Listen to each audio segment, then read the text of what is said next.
So anyway, for the talk, just to warm people up, one of the good friends, disciples, followers from Canada, I'm sure is listening.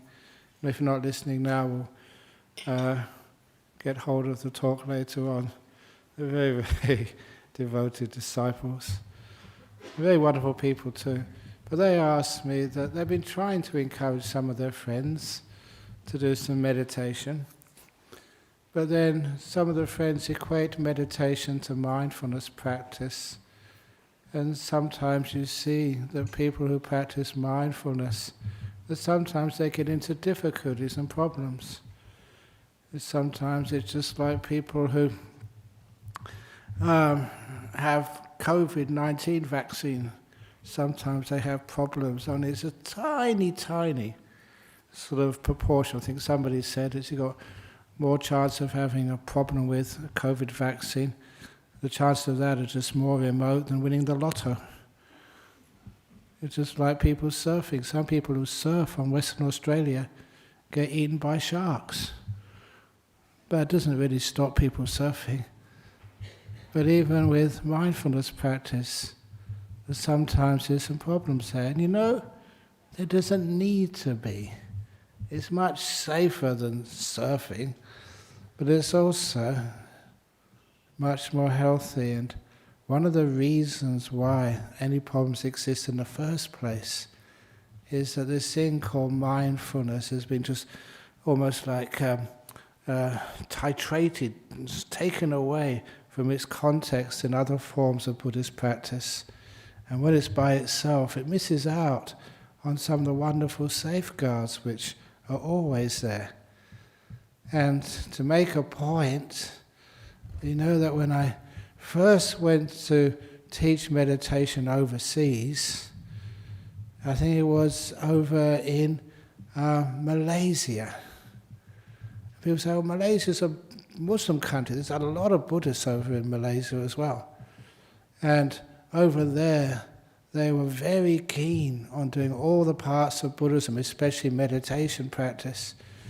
And when I talked to them, I was stunned, I was surprised, because they were complaining that meditation gave you samadhi headache. They call samadhi means like, well, it actually meant over there concentration, it really means stillness. Meditation headache. I couldn't understand that. I've been meditating for years. By that time, how many years? Oh, crikey, about 30 years probably. I never had a headache by meditating. Actually, I use meditation to overcome headaches. I use meditation to overcome headaches, indigestion, scrub typhus fever. That's a pretty big one. And all these other stuff, even like injuries, like bruises and stuff, if we fell over. And it's amazing. I thought, meditation is there to help your health, not to create more headaches and problems. What on earth have you been doing? And of course, it was the meditation which was being done. It had a lot of problems if you compared it with traditional Buddhist meditation. The meditators there were struggling and striving and trying to get something. And you find whenever you want something, try to get something and strive something. I'm going to do this. I'm going to make sure it works. I'm going to be my own story. I was still a layperson. Really started doing some meditation. And it was the Wesak time. This was celebrating the birth, enlightenment, passing away of the Buddha. And when I heard the story of the Buddha's enlightenment, what I heard was that Buddha sat under the Bodhi tree and he made a resolution, a determination. I'm going to get enlightened right here. I'm not going to move, even if my blood dries up and my bones turn to dust. I'm not going to move from this seat until I get full enlightenment. being stupid at the time, I thought that was really cool. So you know what I did? I went back to my room. I put a little couple of cushions out. Stupid young man. I was about 18 at the time. You know, 18-year-old men. Any 18-year-old men here? Don't admit it, don't admit it. I mean, you're not 18, you're much older than that. I said 18, not 80. So, I sat down on that cushion, I made a resolution. I'm as good as a Buddha. I was in India, he didn't have an education. I thought like that, really arrogant. And my maximum amount of time I could meditate for at 18 was about 20 minutes. And that was pushing it. 25 sometimes on a good meditation. So I sat down and said, forget about all of that.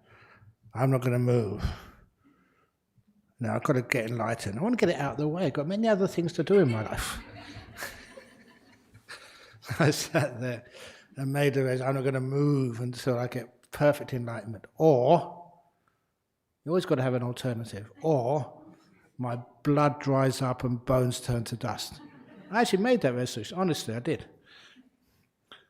Oh, it was hell.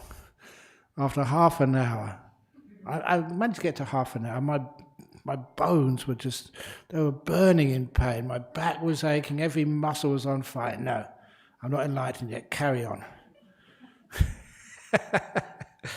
You know, I got to about between 35 and 40 minutes. I couldn't stand it any longer. And I opened my eyes. And you know, I wasn't enlightened. And my blood hadn't dried up yet. My bones hadn't turned to dust. I was really stupid. But later on, instead of just running because of arrogance and meditating just because I thought I was so good,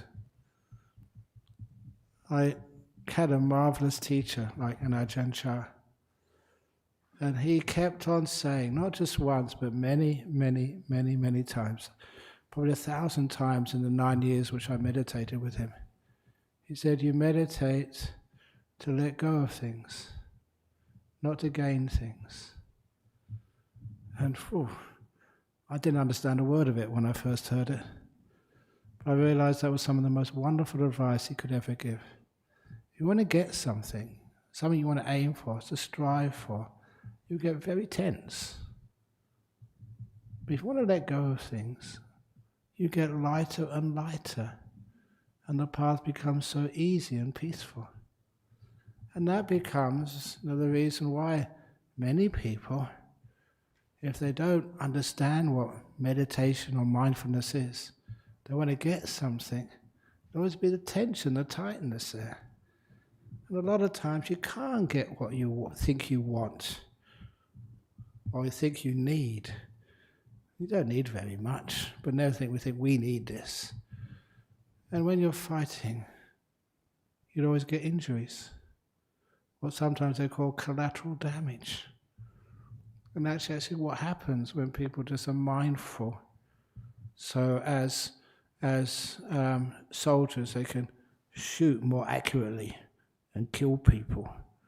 When they're mindful, so they can win more arguments in debates. When they're mindful, so they can make more money on the stock market or whatever. If it's trying to get something, you'll find that's not really Buddhist meditation.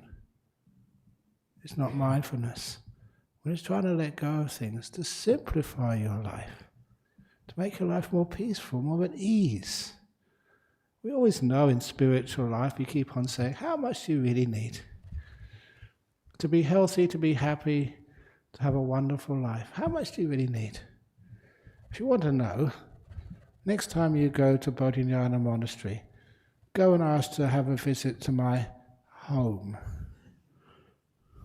where I live. Hands up now, how many of you have actually been into my cave? Oh, I've got to put my hand up as well, because I've got to be honest, I've been in there. Is it big?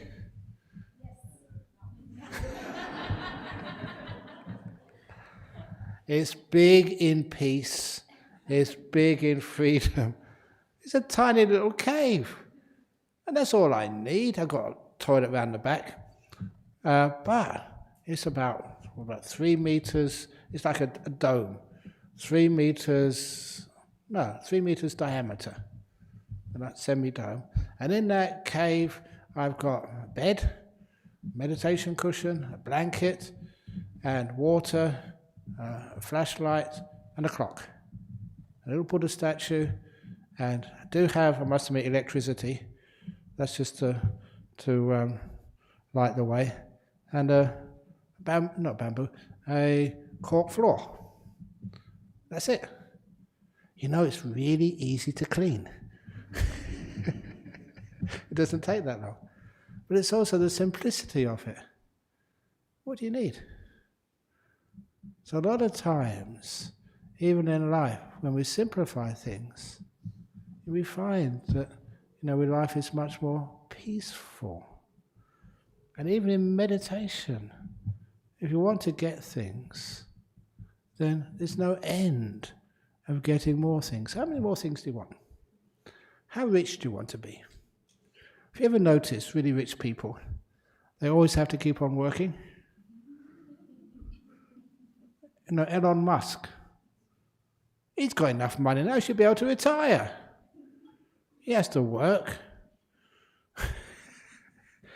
So how much money would you want? Apparently that somebody won the lottery on Friday. Anyone here? If it was you, now being that wealthy is just really a burden. It causes you so much suffering. I remember, I don't mind saying, meeting this guy. He was the CEO of Tropicana Resort and lots of other businesses over in Malaysia. And he invited me to his house. No, I can't say a house, his mansion. Huge thing. But what really struck me, that going into his residence, there were two guards with machine guns at the gate. It's like going into Buckingham Palace, where they have the household guards. And so, why do you need guards with machine guns? I've got no guards with machine guns in front of my cave. It's because there's a lot of fear when you have many things. If you only have few things or old things, you don't have to be afraid at all. I learned that from my father, strange enough, because where he lived was in a very small council flat in London, like government-sponsored housing for the poor. But we had a very happy time there. But often I just asked him, why don't we lock the door when we go out? I said, aren't you afraid of burglars? And my father said, no, I'm not afraid of burglars. In fact, I'm quite hopeful a burglar might come in, take pity on us and leave us something.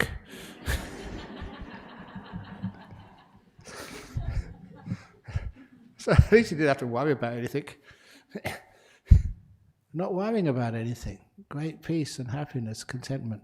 So that's also one of the reasons when you're not worrying about attaining things or attaining, getting things, but you're more happy with emptying out your mind, then actually you're meditating in a proper way. And where that comes from, if anybody wants to check me out, that comes from the second factor of the Eightfold Path. Meditation is the whole path, Eightfold Path. Meditation, the deep meditations are the last factor. Mindfulness is the seventh factor. The second factor is of the right ways of what we call right motivation. And Ajahn Brahm keeps calling it intention, but I prefer motivation, where you're coming from, not what you're trying to achieve. Because the right motivations, there's 3 right motivations for meditation. If you do your mindfulness practice with these 3 motivations, you're really safe. The first motivation is called nekama. It's a Pali word, it means letting go, renunciation, giving up, simplifying. And that's really Buddhist. They were supposed to live simple lives. Very few people live simple lives these days. But we really try as best we can as monks, and nuns, to live simple as we possibly can.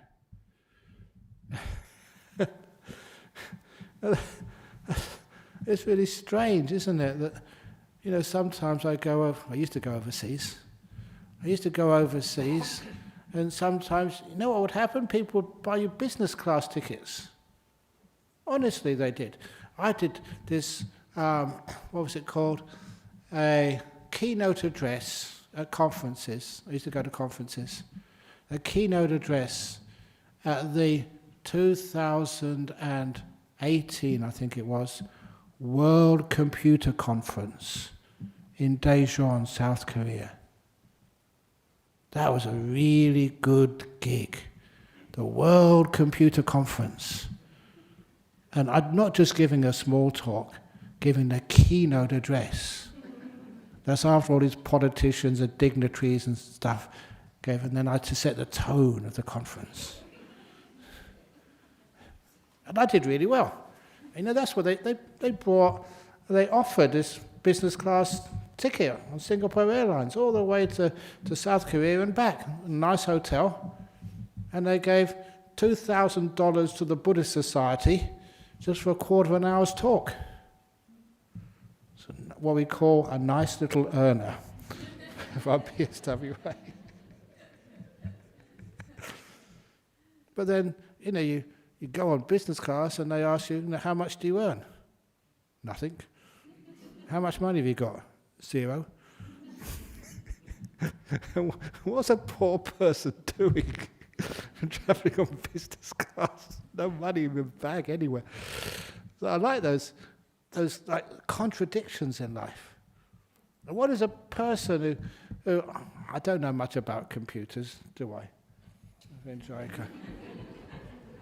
Yeah, I don't know much. When anything goes wrong, you have to ask somebody else. So, hey, what's gone wrong? What are you doing? Doing the keynote address in front of all these computer wizards. They asked me that, and I gave the answer that, in life you don't have to know very much to innovate. In fact, the more you know, the less you see. And you're trained always to see things in the same way. It's a narrow course of mind. And as a monk, you can actually do all sorts of weird stuff, like meditate and see things in a different way. To innovate means being still, letting everything go and seeing things afresh. And of course we all know in economies, innovation is a key to success. Not doing things in the same old way, but doing things in a different way. And look at this place. Buddhist Society of West Australia, as far as I know, is one of the biggest Buddhist societies in the world. It's because this is how we practice. Innovation, doing things differently. But anyway, back to mindfulness. When we learn how to let go of things, and the other thing in right motivation is like letting go, and then the second factor of right motivation is like kindness, compassion. And that was something, I often say this to people, that was something I thought was obvious. If ever you read the life story of the monks and the nuns in the time of the Buddha, compassion was really important. Being kind to all beings. There's just this one lady, I think, she actually didn't say where she was from. There's still a lot of people who have discriminatory minds. She was a Buddhist, but she said, something happened the last week. Said her son came out and said he was gay. Ajahn Bram, what should I do? Because there are some societies where that's still regarded as terrible. And I said, look, you probably chant this every day as a Buddhist, may all beings be happy and well. I think you chanted that here, just before I came in. gay people, lesbians, transgenders, LGBTQIA+.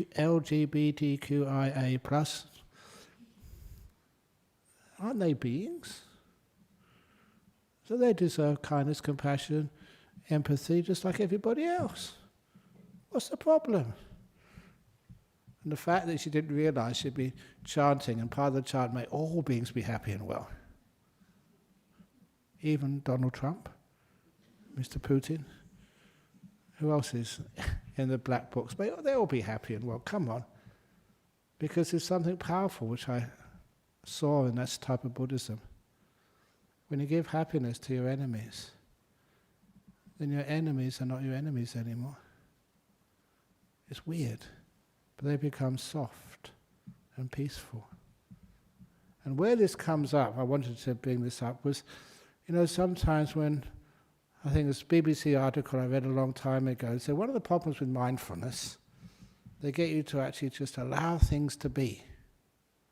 That's not good enough. Because sometimes what comes up is some of the past traumas which people have. And those past traumas, if it's just being aware of them, you can't hold them, you can't handle them. They're just really painful. And that's where a lot of times people just have almost psychoses with this mindfulness practice. But what's the difference between how we do things in Buddhist mindfulness practice? If something comes up from the past and it's really a bad memory, very awful memory, difficult memory, something very hard for you to hold,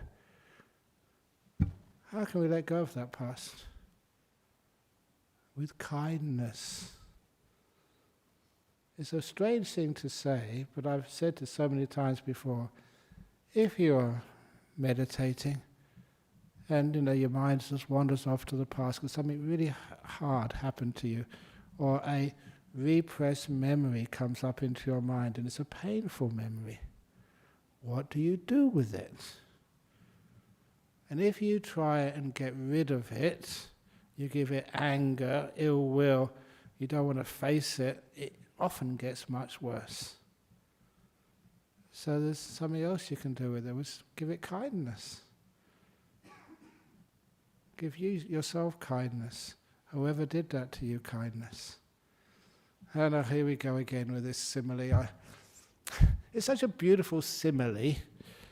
The last time I gave it on the retreat, which I did after Easter, I remember after doing this simile, just everyone was looking at me, just blown away, even though they heard it before. Many actually were teary afterwards. There was that simile of that group here in Perth called Assets, Australian Society, Survivors of Torture and Trauma. And one day they invited me to go and visit their centre, do a blessing or something. I said, yeah, sure. Because many of them actually came here. And I didn't know why. Why did you invite me? And they said because a couple of their key strategies they learnt here. Which ones? And when they told me, it's an emotional, deep, right inside me, really high, made me incredibly happy. That's why I love telling that story. They said the one story which worked the best was kindness. What do you mean kindness? It's that old story my father told me. My father features a lot in this talk this evening. My father used to tell me, just, son, wherever you go, whatever you do, however you turn out in your life, he said to me when I was about a 14-year-old, so uncertain in life. He said, whatever you do, the door of my house will always be open to you. And of course his house was a council flat with hardly anything in it. But you know that sometimes somebody says something, maybe here, maybe a friend, maybe something you read or hear, it's so you know this is important. And I remember that as a 14-year-old boy, that this is important. I don't know why, I can't understand it. Because boys' emotions are not very developed. But I remembered it enough that when I became a monk, and one of the nice things about being a monk or a nun, you have time. You have time to really figure out your emotional world and what it means. And that was one of the unfinished business I had with my father. He died when I was about 16. What did he really mean by that? And of course, you've heard me say this before, it became the title of my first book. What he meant was not his house, he meant his heart. He said, whatever you do, however you turn out, whatever happens to you, the door of my heart will always be open to you. When I realized that was his meaning, that hit me so deeply. It was the first expression of unconditional love that I could really understand. And it made so much sense to me. And of course, a father to his son was so powerful. I wish I'd understood that when he said it to me, how powerful it was. And of course, that story, which even here I can see you're looking at me, and it's meant something to you already. That meant something to a couple of psychologists, psychiatrists who would come here and then work with people who had been very badly abused overseas, and people who had survived somehow. When I heard some of their statements, I don't know how they could survive some of that abuse, physical, emotional, in some of these regimes overseas. But anyway, they'd made it to Australia, physically safe, emotionally, still in the torture chambers, still being raped, beaten, for no reason. I've had a very simple life, so I can't really just understand just how they must have felt, and just how they survived is beyond me. But now they're here, they're still carrying that huge burden. And how they overcame that burden. And that's just, because I developed that story and taught it, that gives me so much joy. How they overcame that was they decided to incorporate that as one of their strategies. That when a person feels safe, you can't force anything. You can't just say, now do it. It has to be when you're ready. And they would sit down in a comfortable, safe place. The safety was important. And then they'd close their eyes. And then they'd imagine a heart in their chest. And it was a Valentine's Day heart, not a real heart. If you've seen real hearts in medical books, they're not beautiful at all. You've got tubes all over the place. But the Valentine's Day heart, as everyone knows. Imagine a Valentine's heart in the center of your chest with two big doors. The two doors open out. And the nice part of you, the part of you which you can respect and love and live with happily. All the nice times you remember, the joyful times of people who care for you and love you, and the wonderful experiences you've had in your life. All those little beings which bear your name at different ages, that's inside. That's a you can very easily live with. But then what happens next is you look outside. Outside of your own heart is these little beings you were in the past, young girls, young boys, who were treated just so painfully. The physical abuse is only a fraction of it. The emotional, why? That just makes it just so hard to bear. You've kept all those beings outside of your own heart, and they were you.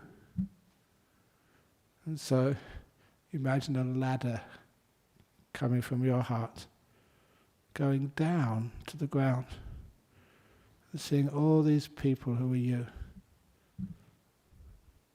And you're inviting them up. I won't judge who you are, what happened to you.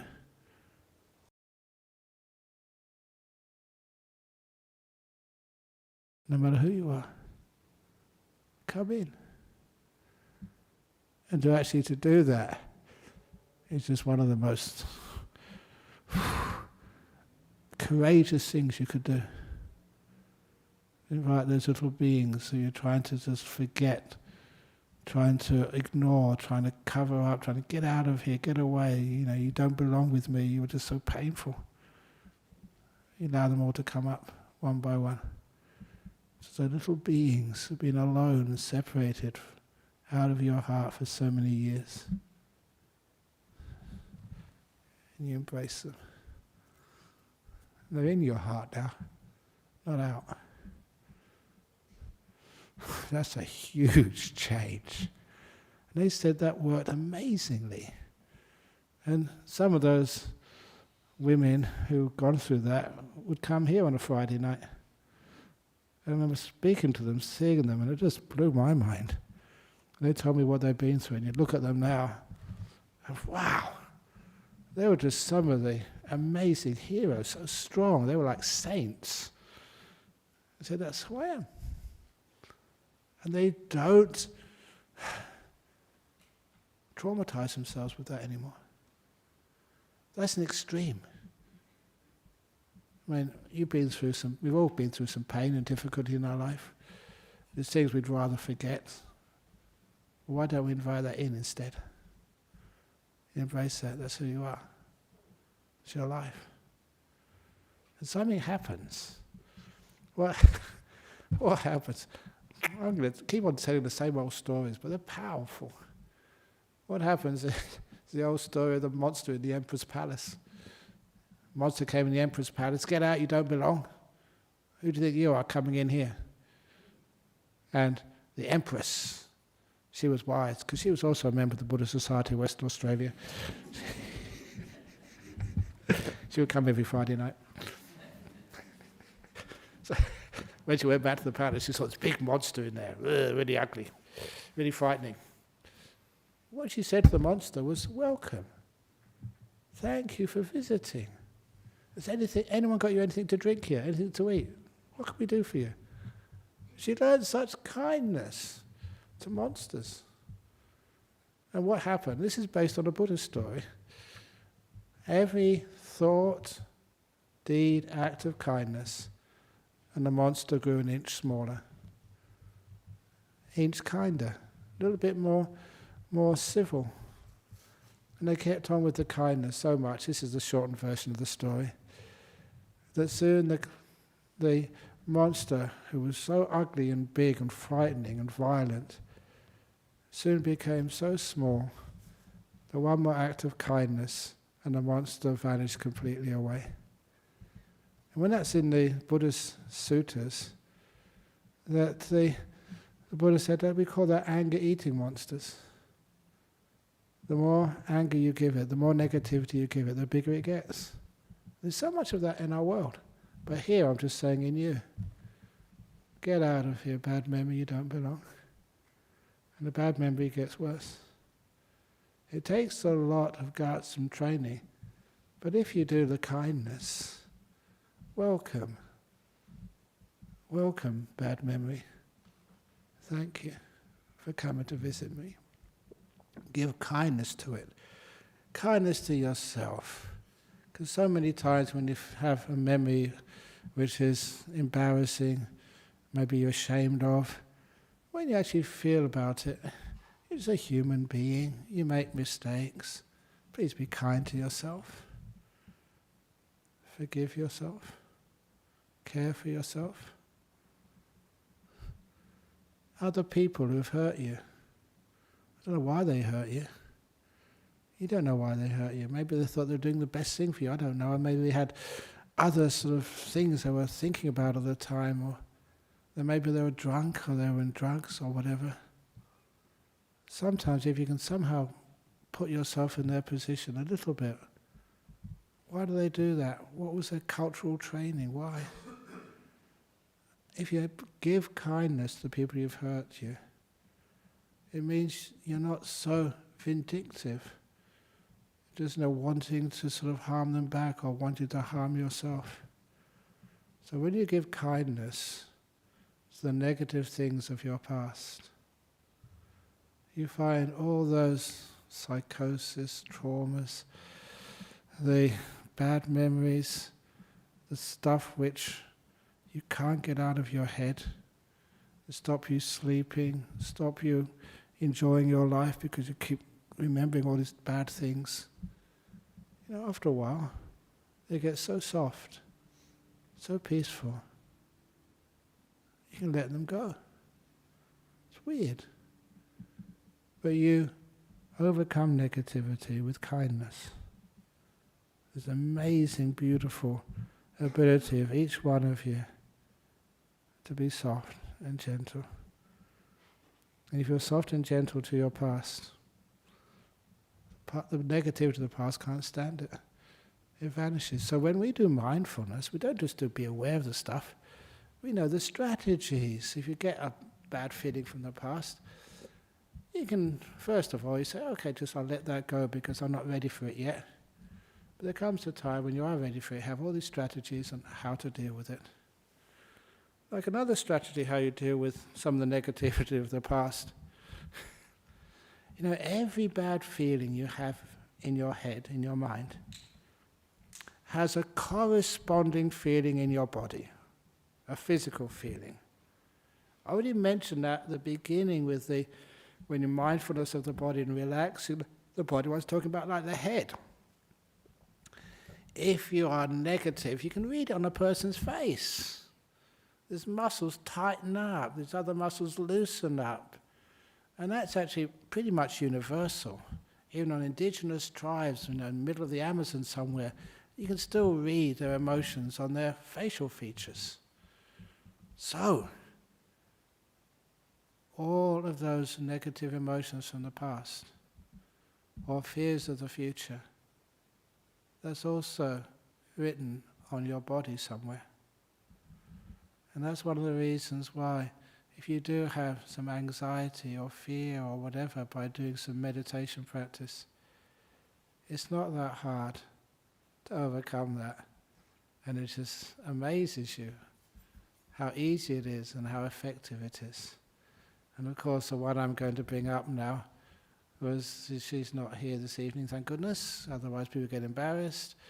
But this was a lady who had very bad anxiety. So much anxiety she couldn't get out of bed, afraid even to go through the door out into the world. And she was in Adelaide, a university student. And being in university, she had free medical care, great psychologists, psychiatrists, every possibility, drugs and stuff. Nothing worked. So she was like bedbound anxiety which no one could cure. But fortunately her father, uncle or something, uncle comes here. So uncle said, go and ring up Ajahn Bram. I remember she called me up and she told me what was happening with her. And that's where mindfulness practice. But not just mindfulness. I said, that's not enough. But first of all, I said, when you have an anxiety attack, a panic attack, you're bedridden, where on your body do you feel it? I wasn't asking about her mind, her emotions, because that was just too strong for her to really get to know. Where do you feel it on your body? She said, in my chest. So not good enough. I want to know exactly where. She was studying dentistry, so part of science.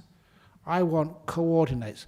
From your navel, your belly button, I want centimeters, millimeters even, to the center of the feeling in your chest. And how far does it extend? Is it circular, or is it ovular, or is it a square? I want you to describe it to me accurately, with dimensions. Is it more to the left, more to the right, or really central? And give me a call in 3 days. I mentioned that because I wasn't just, part of it was I was very busy. I've got to be honest. But it's also, I just wanted her to do something. One of the terrible things if you're in trouble with either bad feelings in meditation or other stuff, when people tell you what to do, they're taking away that you're almost like your sense of being an owner of your problem and your body. You give up ownership of the disease or the problem to some expert. I didn't want that to happen. So this is your body, it's your emotions. So you tell me, I'm not going to control you. So after 3 days, she called, and I was really amazed at the description she gave. And I said, well, exactly, that's where it is. How does it feel? Is it burning, or is it aching? Does it change? Is it the same all over, whatever? So, well, I don't know. Give me a call in 3 days. Which he did. He gave another really amazing explanation of what it feels like. Sensations in the body when you have a panic attack. Great. I said, now, that's making her mindful.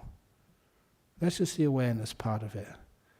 And a lot of times that's all people do when they practice mindfulness. They get to know these things, but no more. And then the extra part, which is the important part, was to say, well, now you know when you have a panic attack, where it is, what it feels like. Now I said, I want you to get your hand, when you have she's in bed, get your hand and massage that area with your hand as kindly as you possibly can, with as much compassion and gentleness as you possibly can. And I said to her, if you can't do it, ask your boyfriend to do it for you. So I don't think he'd mind. And give me a call in 3 days. And she did that. It was beautiful, because this is one of those times again which just really makes me just feel wonderful how meditation works. And I asked her, did you follow my instructions? She said, yeah. I said, what happened when you massaged the panic attacks in your chest? She said, well, I massaged them and massaged them and massaged them. And then the feeling in the chest sort of got loosened and relaxed, and eventually the feeling in the chest went away. And I said, well, when the feeling in the chest went away, what happened to the anxiety, to the panic? And that's one of those beautiful moments when she paused. It's when the light bulbs went on, when the eureka moment happened. She said, well, when the physical feeling vanished, so did the anxiety. Now you know how to overcome your anxiety. Deal with the physical manifestation, the physical counterpart. Once that disappears, also the emotional, the inside part also turns off and vanishes. That was wonderful, lovely lady. She, I think it was 2 weeks, and she was back in classes again, out of bed, and graduated with first-class honours in dentistry. And then just her boyfriend she married. And one of the nice things, people think that Ajahn Brahm's not a romantic. But they got married in the Sunken Gardens in UWA. And who do you think gave the blessing there? They had to have me go there. I didn't find it out until later on. No, she was so impressed that she even actually nominated me for Australian of the Year. I didn't get it, but I can understand. She was just, wow, this really works. But this is actually just an example of how we deal with negativity. It's not just a mindfulness, not being aware of it. She was totally aware of it. But also what to do with it when it comes up. Give it compassion and kindness. The right motivation in Buddhism is just letting go, being kind, being gentle. And if you do your mindfulness practice with those things in mind, you will find that when something comes up, which is a bit negative, some bad memory from the past has come up, and you can actually be soft with it and kind with it, and it just melts it all away. So that's something which we can do, and it's powerful stuff as well. You know, those little stories which I mentioned there, they're real stories, and it happens. And my own little stories, every time if I have sicknesses and stuff, it's not just emotional problems, physical problems. I keep telling the monks, this is an old joke, I keep telling the monks that, it's my 70th year on planet Earth now. In August I'll be 70. So I kept on telling them, said, monks, I'm getting old. And they said, no, you're not getting old. And I thought they would say that because of kindness. They said, no, we're not saying that out of kindness to you. We're saying that out of truth. You are old. You're not getting old. You've already arrived.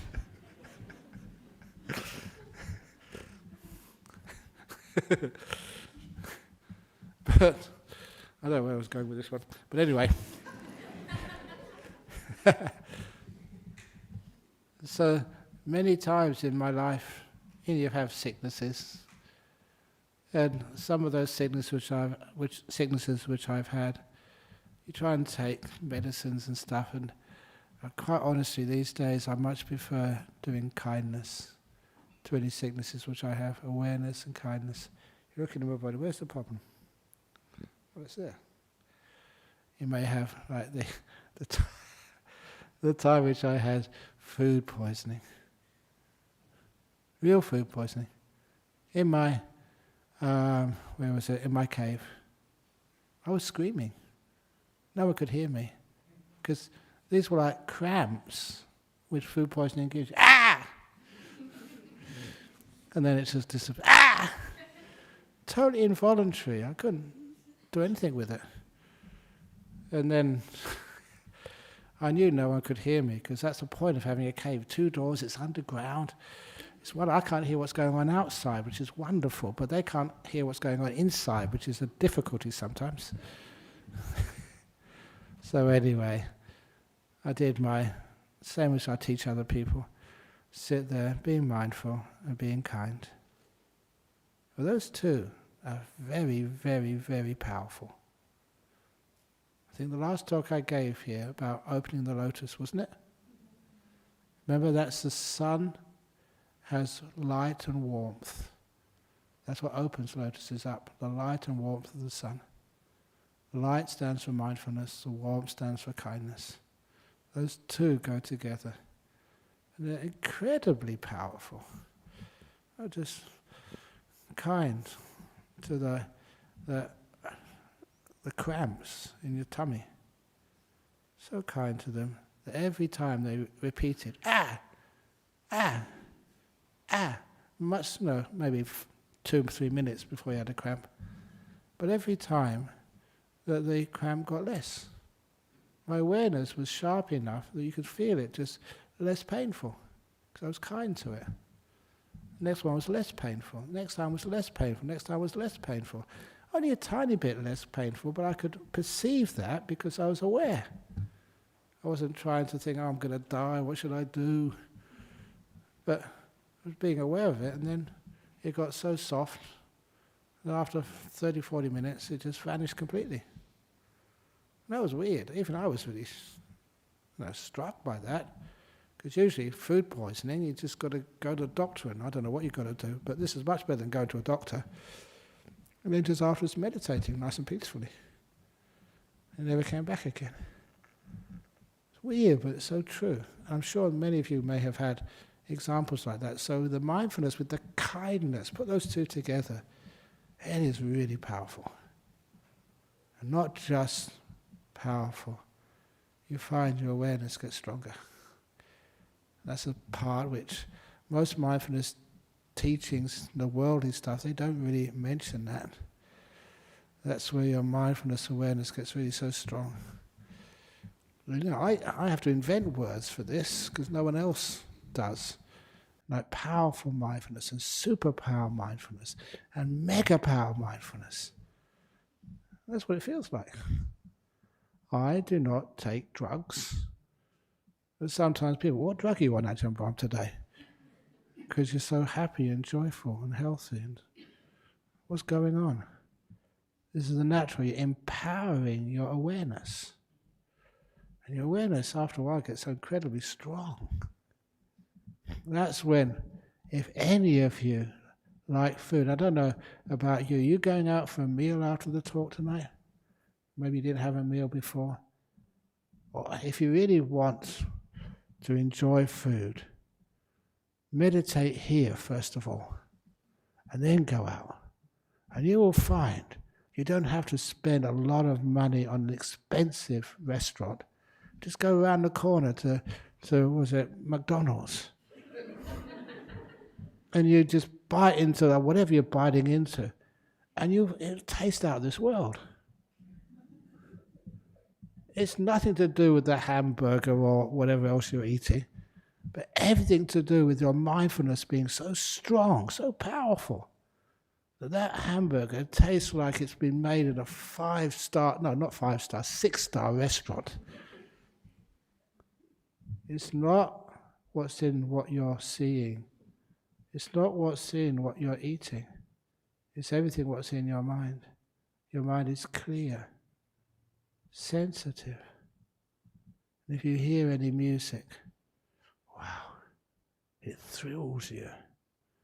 Because you're picking up everything which is being there in the sound. And this is what happens. This is life as a monk. I love this. You have so much joy. At night time right now, and Serpentine, you look at the stars in the evening. They're absolutely thrilling. They're gorgeous. You just look up and you just can't take your eyes away. The dawns. It makes you just amazing. Who wants a TV? Who wants anything? Just if you want to watch something, who wants to go to a museum? When that's happening right there, it's for free. And so much of the world of life becomes so sensitive and so amazing, it's so beautiful. You get a huge amount of happiness and joy when your mindfulness gets really strong. And even sometimes you meditate, you look at the carpet. Have you ever noticed how beautiful that carpet is? Am I going crazy?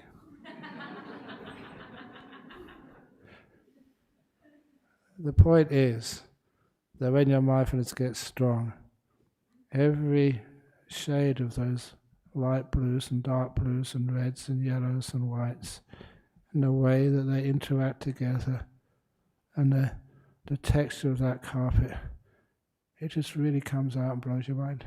It becomes beautiful. Free happiness in the ordinary.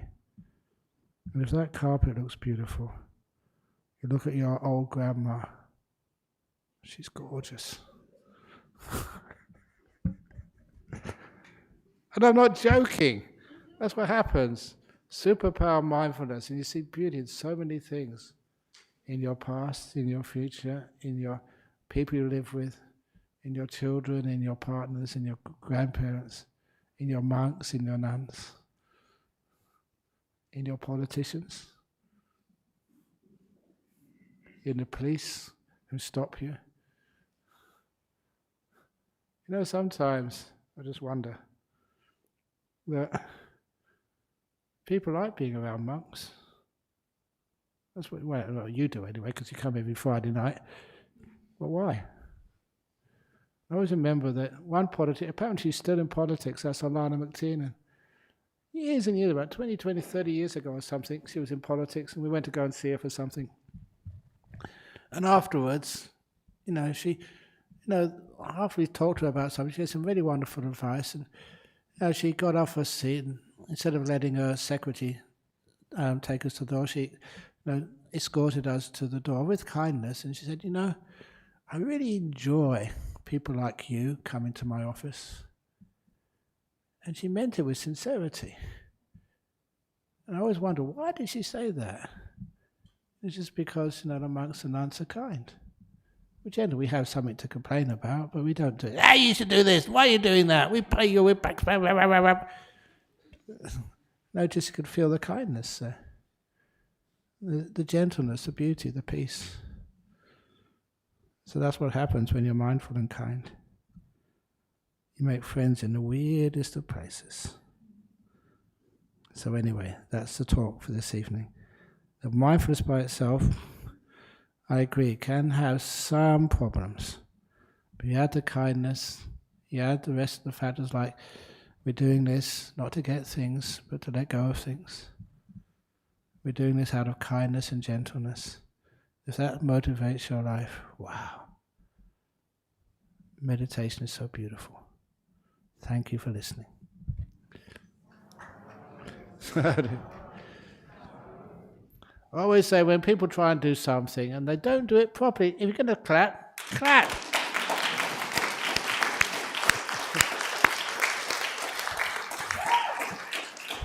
Scream, I don't know about screaming, but anyway. Thank you. First of all, any questions from the people here? Yeah. But before that, I would like to clarify. Yes, WA is not sponsored by McDonald's. No, it's not. Ajahn, how do we apply loving kindness in a, say, not-for-profit organization? Yeah. Again, Buddhism is one of the few non-profit religions, because we don't believe in profits. You know, Jesus was a prophet, other people are prophets, but we don't have prophets in Buddhism. We're really non... Okay, it's an old bad joke, but never mind. How to have loving kindness? I think because I have met many millionaires in my life, and just when I was, okay, I don't mind saying, at a state dinner once over in Canberra, I went to the toilet. I know in male toilets, you know, for urinals, you just have them one next to the other. And so I went in there, and the fellow who was in the next urinal to me was... sorry? Yeah, that's right, Lachlan Murdoch. That's Rupert Murdoch's son, Lachlan Murdoch. And as soon as I saw his badge, like Lachlan Murdoch, I thought, if only I had a donation envelope.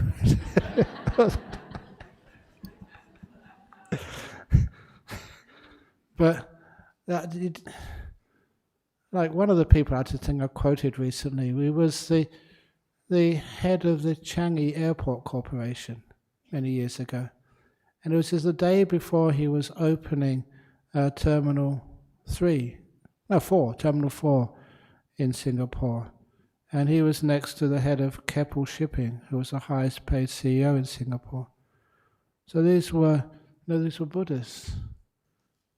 And they said, how do you do loving kindness and put Buddhism into your business? And I remember the head of Changi Airport Corporation, he said, people go to work every morning and they expect to be happy.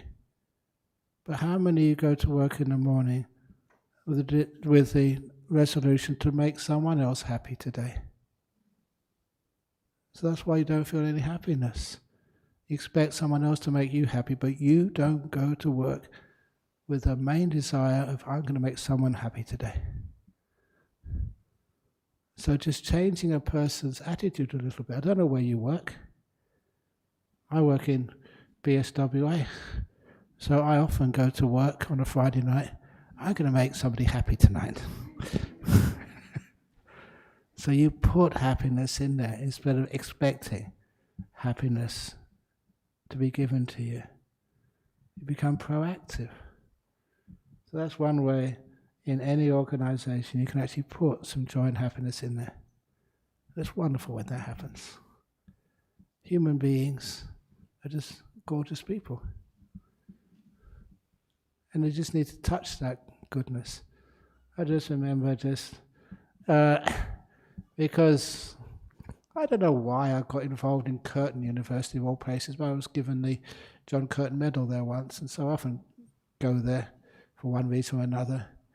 But it happened over here. There was a Sri Lankan woman, and she would come here not that often because she was very busy looking after 2 children, and her husband was actually working 2 jobs to get enough money because the wife was actually doing a training in nursing at Curtin University. And unfortunately, that one night, double job, not enough sleep, he crashed the car and killed himself. And it was a tragedy. It was just trying to work too hard. And the wife, with 2 kids, no way she could pay the tuition fees at Curtin. So I got on the phone to the the Vice-Chancellor, Jeanette Hackett. She became a good friend. I confess this, that on one occasion she was just retiring. Ajahn Bram, I just love my association with you, she said, I'm going to give you a hug. You're not supposed to do that to a Buddhist monk. But she was too fast for me. It was only once. But anyway, I called her up and said, look, there's this real tragedy. She said, yeah, what is it? And because they know you, you can actually get straight through to them. And said, look, any chance of getting a scholarship for her? She said, oh, leave it with me, she said. And of course, they got the scholarship for her. And so everything paid in Curtin University. And just, I think the locals over here, we try to help her with some donations for costs of living and stuff. And eventually, when she graduated as a nurse from here, she came up, just came up and said thank you. And basically saved her life. Unfortunately, couldn't save her husband's life, but at least could save her. So, these people you may think, they're just big bosses somewhere. They like doing good things as well. Kind things. They don't like being exploited. You give them an opportunity to do something good, and they will run for it. Anyway, all the good people I've seen in life, they give them an opportunity and they love doing great stuff. Okay, here we go. From Hong Kong. I'm very sensitive to smell. Halfway through the meditation, I smell cigarette smoke and drain smells. Is it desirable for me to deal with them, e.g. close windows halfway through? Sometimes that's why people used to light incense in temples. Because when hygiene wasn't that good, you do smell the incense. I don't know where, it's your Hong Kong. Halfway through meditation, I smell cigarette smoke. Sometimes you can turn the sense of smell off. In other words, you're just going inside the body, and the joy of peace is so strong that you don't hear things. You can't be disturbed by something like smell. So if you go deeper quickly, then you won't smell anything at all. And I don't know where you're meditating. If those cigarette smoke and drain smells are there anyway, just try and meditate somewhere else which hasn't got those smells. Is it desirable for me to deal with them, close windows halfway through? No, close the windows before you start. And then you won't have those cigarette smoke and drain smells. From Poland. When we meet a person who is saying or doing awful things to us, how we can still be kind to that person when they continue to be in our life and do us harm? If they're saying things, then are they really doing you harm?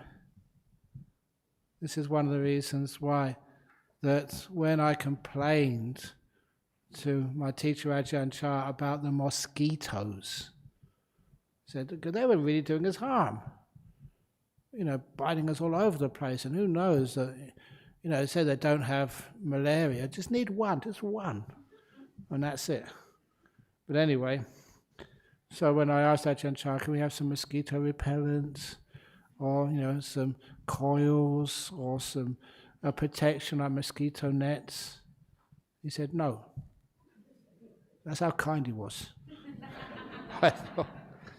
But then what he really meant was he said, no, from now on, he said, you'll call the mosquitoes your teacher, Ajahn Mosquito. That was hard, but it was beautiful. You learned so much from that. So, you meet a person who's saying and doing awful things to us, see if you can protect yourself, however much you can, and if also be kind. If it's too difficult to be kind to them, there's an old saying in Chinese, to love the tiger, but at a distance. So you can move away from them a little bit. If they are doing awful things to you, again, sometimes you have to call the police. If they're really doing you physical harm. But sometimes, if not, okay, here's another story. This is after about being here about 9 or 10 years. I've been here now 37 years or 38 years in Australia, in Perth. But anyway, this woman came to see me once, and just after one of the talks, just before this hall was made, we had our talks in the community hall, and she came and said, "I've just come to thank you for saving my marriage." And I asked her, what have we done? And then she told her story. And this is not an example to be followed, but this was the days when there was very little support for women suffering domestic violence. And she said her husband was being violent to her regularly. And she said she came to this place not to learn Buddhism, but at least when she was here she felt safe. A couple of hours when she wasn't being hit. That was really extreme. I never knew anything about that, but she said she kept on coming here and she learnt the kindness and just focusing on the positive, the watering the weeds and not the... no, I got that wrong, didn't I? Yeah. Watering the flowers, not the weeds. And she said she practiced that, it took her 7 years. And she said, and then you got these little meditation stools, you can see them in the back over there. She said, "You see this meditation stool?" She said, "He made this for me today. That's why I need to come and thank you." He said, "If he made something like this 4 years ago, it'd be to hit me with." And it was really gross, but then I saw her. She was this really beautiful woman. You know, not just like a supermodel, but just her eyes and her goodness. She was again like a saint. And she said, "Now my husband's totally changed. He's kind to me," because what she did every time, he said something abusive or did something abusive, she totally ignored that. How she could do that? Immense endurance. But every time he did something good and kind and wonderful, she really let him know he was appreciated. The extra hug, the extra kisses, "Oh, thank you so much." She really reinforced the positive behavior in her own husband. And then she showed, he's in the back here, she said, "Over there, that's him." And 2 lovely children. She earned those. You shouldn't have to earn, your happiness in life. But I don't know why she married that man, but she totally changed him. And he came down to the monastery as well. Wonderful guy. So it's possible. But that's going a bit far because that was physical abuse. But she did it. Good on her. From Bangalore, respected Ajahn, how does one investigate the I or me who is meditating, watches feelings, thoughts, breath, etc.? It seems to be perceivable as long as there is something to perceive. You don't go thinking and trying to perceive these deep teachings. You let these deep teachings come to you. So in other words, things start to disappear. You relax to the max. You don't try and contemplate things. You see things. That's how this works. And how it works, many have heard this simile before, I'm going way over time again, the old tadpole and the frog simile. Tadpole can't understand water, can contemplate water, think about water, investigate water. Tadpole will never know what water is. No more than a fish can know what water is. But the reason I said tadpole instead of fish, because one day tadpole goes into frog, and frog goes arms and legs, and frog doesn't know what they're doing, and they jump out of the water one day. Now when water has vanished, now the frog can understand what water was. The same way we go so deep in meditation that soon, we don't have our body, we don't have our mind, have nothing left. Now you understand what you thought you were. You don't do this with philosophy. Philosophy gives you headaches. But seeing gives you truth. From Melbourne, dear Ajahn, when worldly pleasures disappear, there's sadness. But when happiness experienced through deep meditation disappears, no such sadness can be felt. Is this correct? The deep meditation disappears, no such sadness can be felt? No, because it's a happiness of contentment. Contentment means you're happy no matter what. It's contentment of having no desires, the freedom from wanting. When you don't want anything, then suffering starts to vanish. From Indiana, Ajahn Bram, I lost my 15-year-old to suicide in December. What would the Buddha say to do to lessen this kind of suffering? Just to understand that your son will come back again. Suffering is not the end of all life. Sorry, no, that's the wrong answer. I'm getting tired. Suicide is not the end of all life. Many times people who commit suicide, they come back again pretty quickly. So the person made a mistake, big mistake, so next time they can come back. And if life is more meaningful, then who would ever want to commit suicide?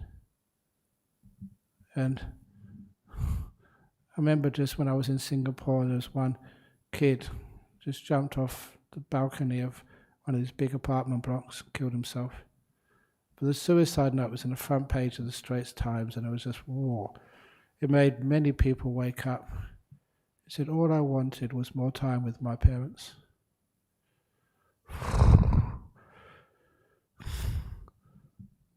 And of course you can understand what that means. Many times the parents are working so hard because they want to get the best education, the best this, the best that for their kids. All the kids really wanted was just time. If they had a father like my father, who just spent so much time with us, he wasn't wealthy at all, he was really poor. It gave me so much inspiration. That's what children want, they want time with the people they love. Lastly, another one from India. Which is better to meditate, a place with noise and comfort for meditation or a place of seclusion with difficult conditions? The best of those is a place with comfort and seclusion. In other words, you just change the things. Noise and comfort for meditation or a place of seclusion with difficult. If it's noise, it's very easy to stop noise these days. Get noise-cancelling headphones. Can you do that? The most important thing with whatever you experience, comfort, noise, difficult conditions, I've meditated so much, really, places you should never be able to meditate in. Sometimes I do that to test myself. I mentioned, I think last time, in Suvarnabhumi Airport, right in the place where people are welcoming the visitors. Hi, hello, nice to see you. How you been? Why are you waiting so long? Just right there, just sat down, closed my eyes and meditated for an hour. Very beautiful meditation. Or uncomfortable. In Hay Street Mall, years ago, there was, might as well mention this, even years ago, the Burmese community were doing a little, bring people's attention to the troubles in that land. It's happening all over again now. But that time they invited me just outside of, what was it called, that church there? Anyway, one of those churches there to meditate for 2 hours. And that was on the hard pavement. No cushions. And right opposite, I think it was called Time Zone? Time, whatever it is. With a big noise, like where people play video games. And big noise just blasting out. And traffic going past. This is really cool. I like challenging myself, and so I had a lovely meditation for 2 hours. It can be done. But it's better to find a nice quiet place and comfortable place. So I wouldn't go trying to meditate outside of or inside of Parliament House, which is sometimes noisy. Or where else is noisy in this world? I don't know anyway, but yeah, it can be done. So learn in the easy places and then you can progress to the hard places if you need to. Thank you again for listening. Sorry for going on a bit long. So now we can bow 3 times to Buddha, Dhamma, Sangha, and then those of you who still want to carry on, you can ask more questions in a few moments. And again, my apologies for not being able to speak to you before the talk. We was having an important little committee meeting, so sometimes we have to look after the The Buddhist Society of West Australia's administration. So sorry about that. Doesn't usually happen. Oops, I'm stuck.